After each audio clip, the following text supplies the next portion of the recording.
Hello there, friends and fans.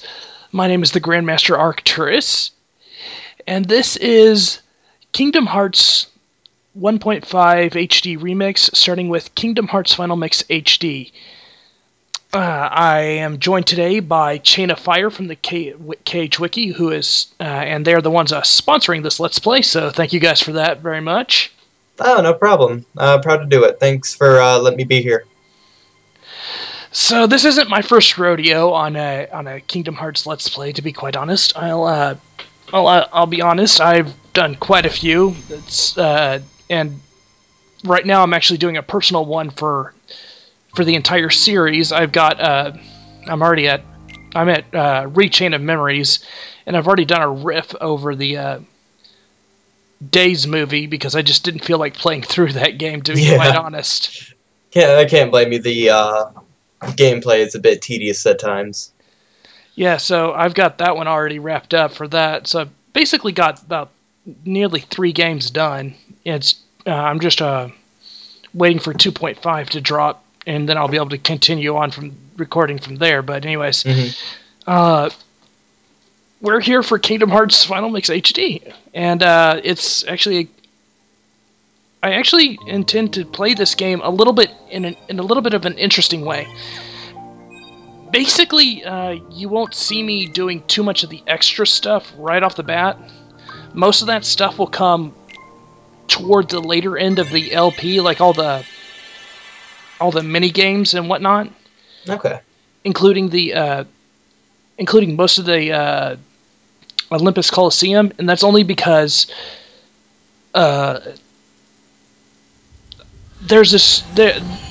if you go to Neverland and you go to the clock tower, you can get some free items depending on how many hours have passed in the game. Basically, the hour mark on your game time corresponds to the clock hands at the Neverland clock tower. Yep. Depending on what time it is, that window coordinating to that hour is open, you'll get a free item. And because of that, I'm trying to speed through the game as quickly as possible so I can get to the items as easily as possible. Right. But there is one thing I will be doing. There's one minigame I will be doing, and there's one tournament. I believe it's the very first tournament you complete at Olympus Coliseum that gets you the Phil Cup? Yeah, I believe that gets you the gravity magic. Okay, yeah, that sounds right. So that'll be the only mini game I'll be really completing, and that's only because gravity magic is just that OP. Oh yeah, and it's very helpful in Hollow Bastion too. So yeah. So other than that, that's about the only mini game I'll be really taking care of during game, up until we get all the free items from Neverland. But we'll get those when we get there. Right. We've got a long way to go before we hit that. Oh yeah. This was quite a long game, especially for the first time through. I know it took me several hours to get through it. Oof. Yeah, I will. Like I said, I'll be skipping as much as I can. Like, for instance, I will be skipping Atlantica. I won't be completely skipping it. I'll just be skipping it. Like I said, it all revolves around getting those free items from Neverland. Because if you don't get them in a decent amount of time, you're gonna be having to wait for a while, and it's really not fun having to leave your PS3 on just to get to the correct hour. Right. Yeah. For those free items, and a lot of them are really useful too. So while it's not fun waiting for them, they are incredibly useful if you are forced into that position. Right. Yeah. Are you gonna be skipping Monstro too? Because I know completing him gets you stop magic, which can be helpful in some situations, but it's not that OP, in my opinion.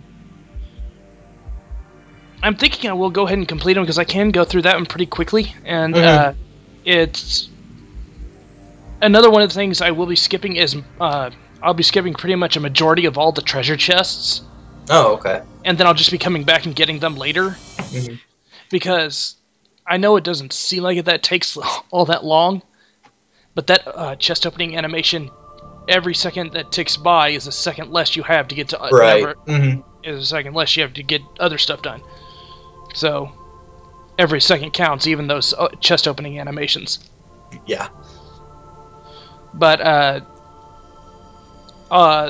and actually the stop magic is, I mean, as much as bosses are resistant to it, mm-hmm. having them there's a specific I'm how are you guys on the wiki wanting me to deal with spoilers? Because I think I go ahead and get that out of the way. I'm taking a guess you were gonna say something about a certain super boss by chance. No, actually, just the normal boss. Oh, okay. Well, I say go ahead with it. Okay. We didn't really talk about it beforehand, but from now on, listener discretion. There will be spoilers ahead. Yeah. So go on. Viewer beware. There be spoilers here. R. But anyways, there's as much as bosses like Maleficent Dragon Form are resistant to stop, mm-hmm. it's any time they are stopped is free damage. Mm-hmm, that is true. But and less damage you take. Yeah. The thing with me, I didn't use stop magic too often myself, just because it took up a lot of MP that it could have been used for curing. And or arrow. So I didn't typically use it a lot, but sometimes it does help quite a bit when you're for some people that are a lot more swing, I don't know what to call it, but for people that like to rush in and get things done. Well, yeah, and you'll notice that I actually took the rod route. Mm-hmm. Yeah, that's a very unusual route, actually. Well, I did it actually because I've discovered in my myriad of playthroughs of this game, via whether it be the PS2 version or this version. Mm-hmm. The first thing I discovered through experimentation was that all magic damage and all status effects, such as stop, their power is increased by your MP. Mm-hmm. So going the rod route means I'm going to end up with more MP in the long run, which therefore means higher magic, higher power for my magic spells and status effects. So that's my reasoning behind. That's the reasoning behind why I'll be using stop and gravity and all that. Because the more MP I have, which I will have quite a bit, the more damage and longer more damage gravity does, for instance, and the longer stop will last. Right. Mm-hmm. But it's not typically it is a road less traveled, if you will. I think the most common one is this, from what I've seen, taking the sword and dropping the rod. Yeah, and I took the rod and dropped the shield because I've looked at a guide in the past, and actually I did right before I started this one, and I looked at the in-game base stats for Sora, depending on how you chose which weapons you chose, and picking the rod and dropping the sword or shield makes very little difference. The only difference is like your strength will be 1 or 2 points higher than your defense, or vice versa. And really, I'd prefer to have more strength going into every battle than defense, especially since it's not going to be too much of a difference, really. Especially since I'll be using all of my stat ups on Sora alone. Right. Because there's no reason to use them on Goose. Yeah. Because it's just not wise, because they're going to end up dead majority of the time, no matter what their situation is, until later in the game when they're leveled up. And even so, it might be depending on what you chose, but I'm pretty sure that Goofy is a little bit hot that will level up before you, no matter what you do, or something like that. Yeah, he tends to grab the first. It tends, from what I've noticed, is it tends to go in a pretty specific pattern of Goofy, Sora, Donald. Every time there's a level up. Yep, and then party member, fourth party member. So it's you'll note, and also right here. This is interesting right here. Which ones did you choose here? I chose to level up the fast until 40. So leaving during the dawn. Because it's just I figure getting to 40 quick is more preferable since I'm playing on proud mode. Yep. Than leveling quick after 40, because the quicker I get to 40, the more powerful I am for the remainder of the game. So, do you know exactly how this thing works? From what I've heard, these questions. Because from what I heard, it's like if you choose all the top answers, it's going to be easier, and if it's the bottom ones, it's harder. Is that? Well, it depends on your definition of easier and harder. I mean, because if you the way I looked at it when this game originally came out on the PS2, the hardest way to play the game that I had thought of and that I had read from lots of posters on like GameFAQs, the hardest way to play the game was go through expert difficulty, pick the sword, drop the shield, and then choose all the bottom selections on those questions we were just at, because that'll cause you to level slowly until 40. Oh, okay. That was basically the extreme difficulty playthrough. At least up until 40, because then you'll start leveling faster. But anyways, the middle answers will have you just go at an average rate. And then the top answers, all three top answers, will have you like I said earlier, level quickly up to 40, and then it drops off and becomes slower. Oh, okay. All right. I wasn't sure how it exactly worked. I thought it was just like it makes proud mode harder, makes proud mode a little bit easier, like a secondary level, I guess. That's kind of how I imagined it. Yeah. It's really all those questions have to do with is how quickly you get to level 40. Okay, that makes a lot more sense. But I remember, personally, I'd think that to make it the hardest, you would choose the shield and drop the sword. Well, you would think that, but then again, the more defense you have, the less damage you're going to take, so it's harder to die.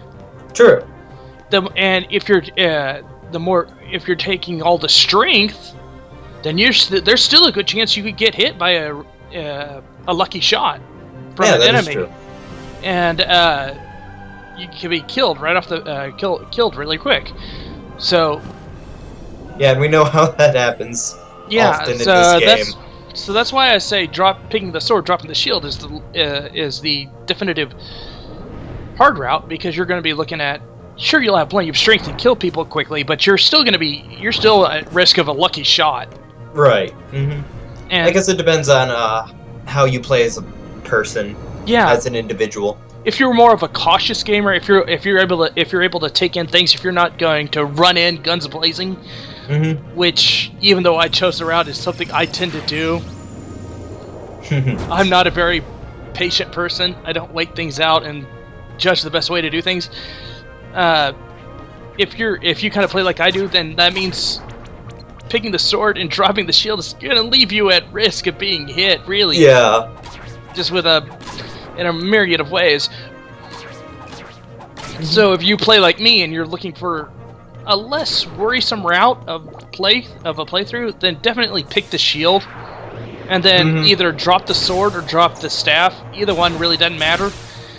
You'll end up with lots of defense at the beginning, and you'll end up with less MP, but you won't be worrying about that, and you'll still be able to damage enemies fairly well. Mm-hmm. But I know when my friends were the first time I played it, my friends were like, choose a sword, because your hits will be a lot stronger. So, and you don't get magic right off the bat. So the choosing the rod would do, you know, lickety squat. Yeah, and you don't get magic right off the bat. It's not until after the tutorial island, as I like to call it. But but still, picking the rod like I did, if you play through this game enough, you know that's the best way. That's the most OP way to play, because you end up, especially in the final mix version, like this one is, because quickly after Traverse Town, I will end up with a ability called, I think actually directly after I finish the first boss in Traverse Town, I end up with an ability called Ripple Drive. Oh yeah. Which was added in Final Mix, and it is incredibly overpowered. So what? I haven't exactly finished the first Final Mix yet. What does Ripple Drive exactly do? Okay. Basically, it takes. It's a finisher move that comes at the end of your combo and only fires at like a 30% chance. And what it does is its power. The power is based just like any other magic attack. It's based on your MP. Oh, okay. So the more MP you'll have, the stronger the attack is? Yeah, exactly. If the more MP you have, the stronger your finishing blow with Ripple Drive will be. Oh, that's neat. And even though it only has a 30% chance of firing, you'll see it fire off enough that it'll just massacre loads of enemies. And the other benefit is that it hits in a 360-degree area around Sora. Oh, that helps a lot. So if you just take a giant sphere and put a sphere around Sora, that's the entire area that Ripple Drive will hit. But so how many times have you played through the first Final Mix game? Final Mix version of the game. Well, it wasn't until this 1.5 version came out that I played through it, but so far this will be my third time through.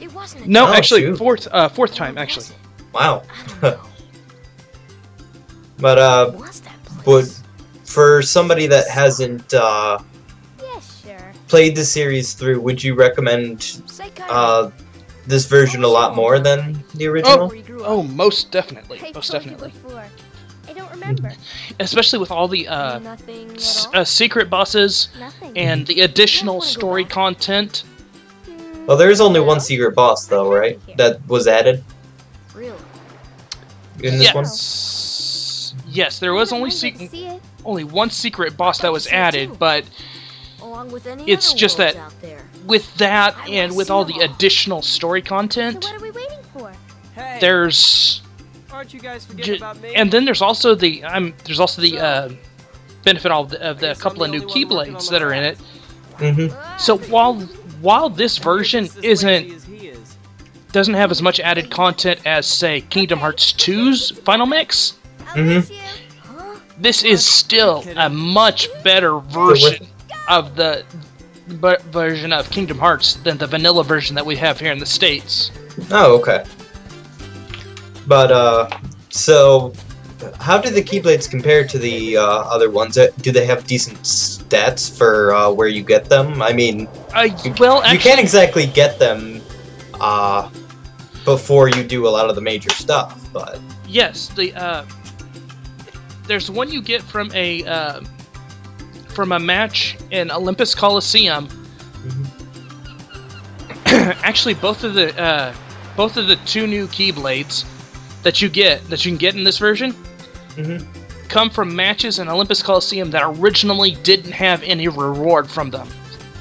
Yep, the so if you know what those are. Yeah. I'll keep that a secret for... It's the I can go. I'll go ahead and tell you what matches they are. They're the gold and platinum matches. I'm not going to tell you Yeah, what yeah. happens in them, but it's the gold and platinum matches. Mm-hmm. Originally, in the vanilla version, there was no reward. Right, it was just congratulations, you beat them. Yes, and in the Japanese version, in the vanilla Japanese version, there wasn't. Those matches didn't even exist. Yeah.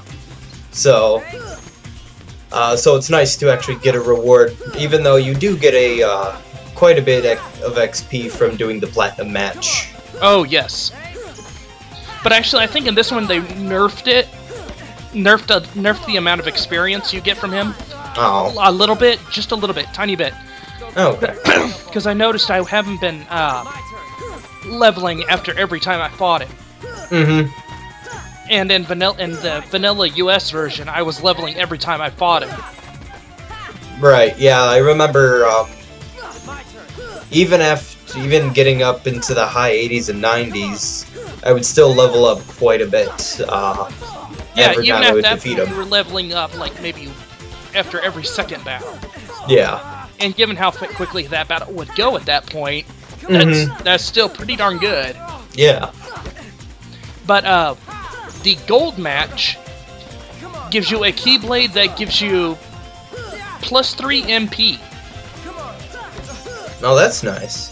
And is that... I'm pretty sure that's the most you would get. Yes, that's the maximum amount of MP with accessories plus Keyblade plus level ups is 19. And the only way to get to that 19 what's happening, man? is to use that Keyblade you get from the gold match. Show me your stuff.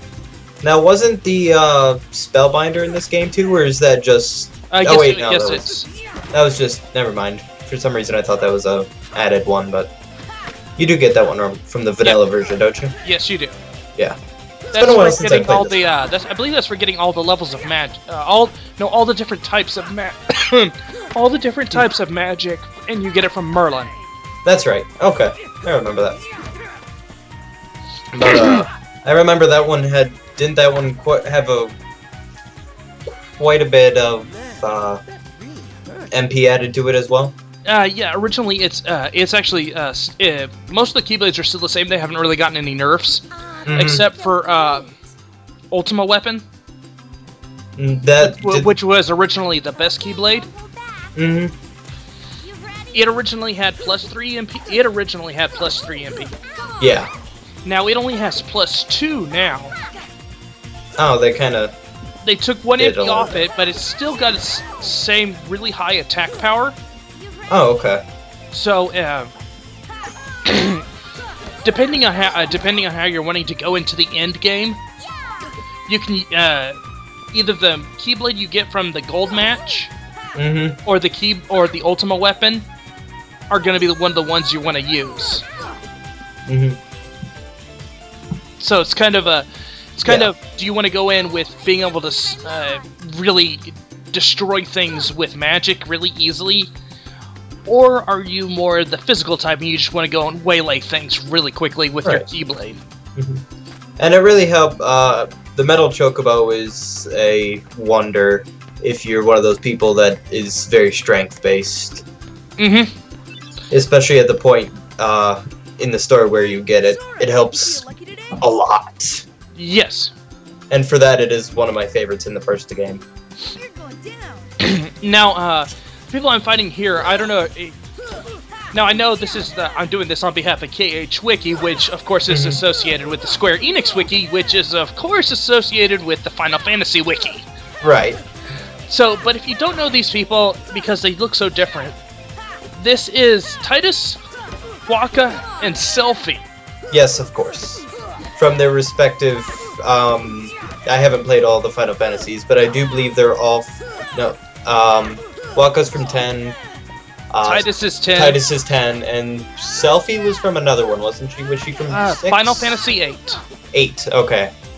And basically her character, her personality was very flighty, very ditzy. Like, for instance, she would, if you when you were riding on the transport trains between points on the map. Sorry about that. Between points on the map, during Final Fantasy VIII, you would find her in the outside the cabin, and she would be singing some random train song. Oh gosh. She's very ditzy person in Final Fantasy VIII. Yeah, as strange as this sounds, I really don't like her hair and voice. It seems very annoying. You don't like her voice here? Yeah, it just seems, because she didn't have voice acting in 8, correct? No. Yeah, that didn't come till 10. Yeah. Yeah, so it just seems annoying to me. I mean, if that kind of fits her personality from her original content, then kudos to them, but... Yeah, actually, I kind of think it does, to be quite honest. Because, I mean, she sounds like she... especially with one of the things you'll hear her say in the next episode. She talks about how something is romantic. Yeah. And it's just kind of funny. Yeah. How it seems like how her voice fits her because of that. But she's kind of, I mean, seeing her as this child does make me think that she would grow up to be the same kind of person that she was in Final Fantasy VIII. Then, so I'm kind of glad that they did give her that voice. Could be. And overall look. Yes. But so I know. Oh, I'm not gonna like her in this one. I won't like her in the original content. Perfect. Think of something else. Now these three characters, these are our original characters for the series. We've got Sora, Kairi, Riku, and I haven't really thought about it. Sora is voiced by I've always Haley, wondered I See why Dead we're People, here. Joel Osment. There are any other Kairi- Sixth Sense Sora. Yep, Kairi is voiced by Hayden, Save the Cheerleader, Save the World, Panettiere. And Riku is voiced by just a little piece of something much David, I Start on Seventh Heaven, Gallagher.